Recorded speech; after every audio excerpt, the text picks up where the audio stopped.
कि यह जो वक्फ संशोधन बिल 2024 वह एक काला कानून है और यह कानून देश को कमजोर करने, देश को तोड़ने, देश को बांटने वाला कानून है कि यह हमला भारत के संविधान और संवैधानिक प्रावधानों पर हमला है। काला इतिहास लिखा जाएगा। नीतीश कुमार को एक का नाम एक काले अक्षरों में, काले इतिहास में लिखा जाए कि भले देश कमजोर हो जाए, भाईचारा खत्म हो जाए, लेकिन हमको गद्दी मिलना चाहिए। नमस्कार, मेरा नाम प्रेम है और आप देख रहे हैं फर्स्ट बिहार झारखंड। वक्फ बिल को लेकर विधानसभा में खूब हंगामा हुआ। देखिए, सदन शुरुआत होते के साथ ही किस तरीके से जो विपक्ष के विधायक है पोर्टिको में प्रदर्शन किए, सदन के अंदर भी अपनी बातों को रखे और गर्दनी बाग लालू यादव, तेजस्वी यादव भी पहुंच गए। हमारे साथ आरजेडी के कद्दावर नेता है, विधायक है। क्या कुछ कहिएगा, इतना आप लोग प्रदर्शन किए? हम लोग पूरे विधानसभा में भी प्रदर्शन किए हैं, विधानसभा में जब अंदर में भी प्रदर्शन किए हैं और हाउस को एडजॉर्न कराने का काम किया, क्योंकि राजद का मानना है कि यह जो वक्फ संशोधन बिल 2024 वह एक काला कानून है और यह कानून देश को कमजोर करने, देश को तोड़ने, देश को बांटने वाला कानून है। और यह हमला केवल वक्फ संपत्ति और अल्पसंख्यकों पर हमला नहीं है, बल्कि यह हमला भारत के संविधान और संवैधानिक प्रावधानों पर हमला है।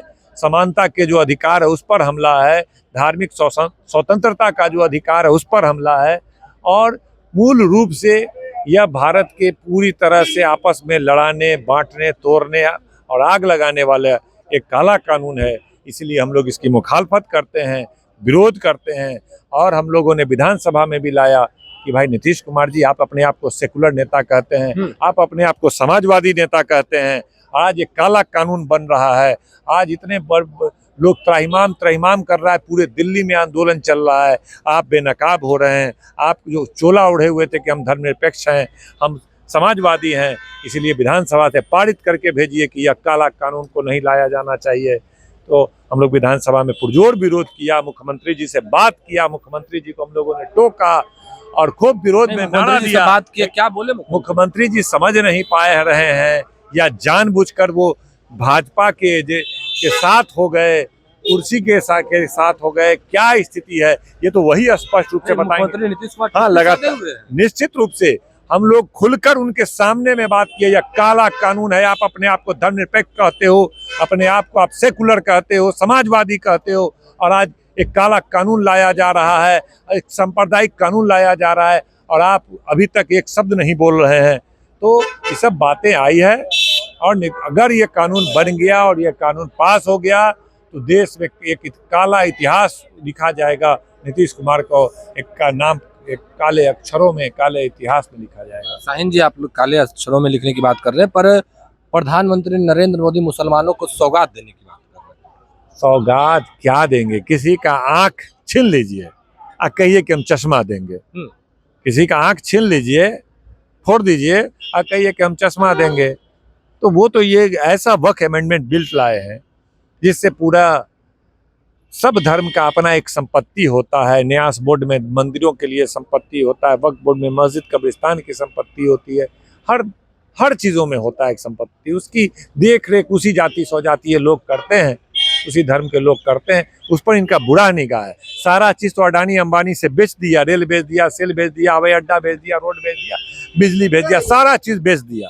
अब इनको लगता है कि वक्फ संपत्ति को भी बेच दें और इसी बहाने एक राजनीतिक सेक भी लें, दंगा फसाद भी करा दें। तो एक बहुत घृणित साजिश है ये भाजपा की, इसकी आप कल्पना नहीं कर सकते हैं। एक प्रयास ये है कि संपत्ति को हम अडानी अंबानी को दे देंगे। एक दूसरा, अगर हर गांव, हर शहर, हर कस्बे में कब्रिस्तान, मस्जिद और इस सब को लेकर जब विवाद शुरू होगा, डीड के लेकर के, जमीन के कागजात को लेकर के, ये सब लेके जब विवाद शुरू होगा तो हर जगह दंगा फसाद होना शुरू हो जाएगा, जिससे भाजपा यही चाहती है। भाजपा को तो केवल कुर्सी चाहिए, केवल सत्ता चाहिए। इसको मतलब नहीं है कि हजारों आदमी आपस में लड़ जाए, बट जाए, तनाव हो जाए, घृणा हो जाए, दंगा फसाद हो जाए, जल जाए लोग। तो भाजपा को मतलब नहीं। भाजपा को वोट अगर बन जाता हो तो मर जाए लाख लोग। भाजपा की तो ये मानसिकता है। लेकिन भाजपा केवल वोट के लिए काम करती है। आपने लगातार देखा होगा, वो सांप्रदायिकता की बात करती है, उन्माद की बात करती है, दंगा फसाद की बात करती है, केवल कि भले देश कमजोर हो जाए, भाईचारा खत्म हो जाए, लेकिन हमको गद्दी मिलना चाहिए। तो ऐसी पार्टी, ये दोनों उद्देश्य उनका पूरा हो रहा है। एक तो वक्फ संपत्ति अपने मित्रों को बांटना चाहेंगे और वहां पे विवाद खड़ा करके सांप्रदायिक उन्माद फैलाने का काम करेंगे।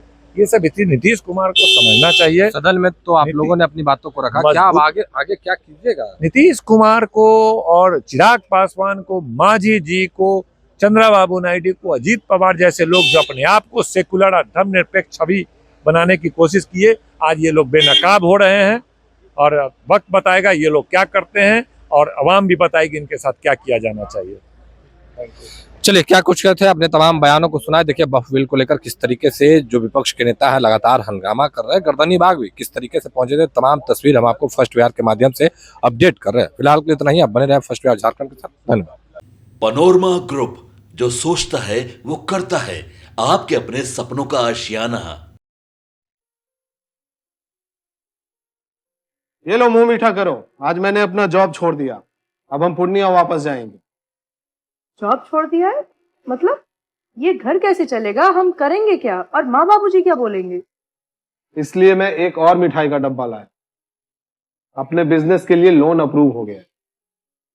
अरे लोन अप्रूव हो गया वो तो ठीक है, लेकिन पूर्णिया में हम रहेंगे कहाँ? अपना घर भी तो नहीं है वहाँ। इसलिए तो एक और मिठाई का डब्बा अलग से लाया हूँ। हमने पूर्णिया में घर ले लिया है, पूर्णिया के ई होम्स पैनोरमा में। पूर्णिया में पैनोरमा ग्रुप लेकर आए हैं ई होम्स पैनोरमा, बड़ा घर, आलीशान जिंदगी और अत्याधुनिक सुविधाओं के संग। अरे अरे, अब क्यों मुंह मीठा करवा रही हो? क्योंकि हम घर वापसी जो कर रहे हैं। घर वापसी की खुशी पूर्णिया में ई होम्स पैनोरमा के संग। ई homes panorama, luxurious lifestyle redefined.